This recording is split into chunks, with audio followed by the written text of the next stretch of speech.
a very serious liver disease, very rare, called focal nodular hyperplasia. And there's only about 12 cases in the UK at any one time. And hers was the most aggressive.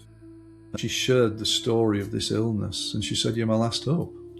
The surgeon said, "I've got 6 months to live." I took her into trance in that first session and she went into trance beautifully. That therefore gave me a lot of confidence that I could help her. She came out of trance and she looked a different person. And the pain which was in the liver at the start when she sat in front of me, which was 10 out of 10, had gone down to 4 out of 10. She came back a week later. She'd actually stopped taking all the painkillers that weren't working anyway.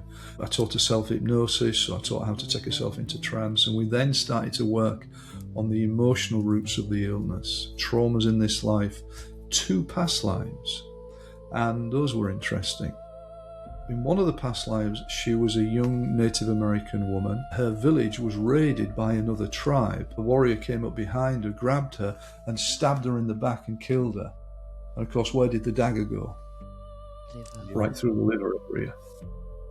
In the second past life, she was a young Polish teenage boy in the Second World War who was bayoneted virtually to death by Nazis. So the bayonets went through again into that side of the body and then thrown into a river to drown and die.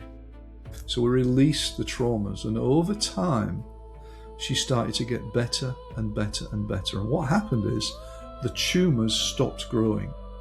She turned up at my office one Monday morning and she said, "I've seen my specialist surgeon at the hospital last week and he wants to do the operation again." And suddenly these words came out of my mouth: "We'll do the operation in hypnosis." And then I looked round, I thought, who the hell said that? Shit, it was me. Absolutely bloody terrified. And I got into the operating theatre and she's laid there, on the operating table, and all the staff are standing around and all the machines are beeping and there's soft subdue lighting, and I'm standing there in the cap and the gown and all the gear. And the surgeon then turned to me and said, "Right, you've got 5 minutes, get going. We've got another operation to do after this with somebody else." So I guided her into trance, and because we'd rehearsed, she went into trance. I anaesthetised her body. And then I got her to disassociate herself by bringing her out of her body, almost like you're doing a sort of lucid dream type thing, bringing her out of her body, taking her up through all the floors, the 13 floors of the hospital. And throughout the whole of the surgery, I was with her, taking her on a journey through the stars.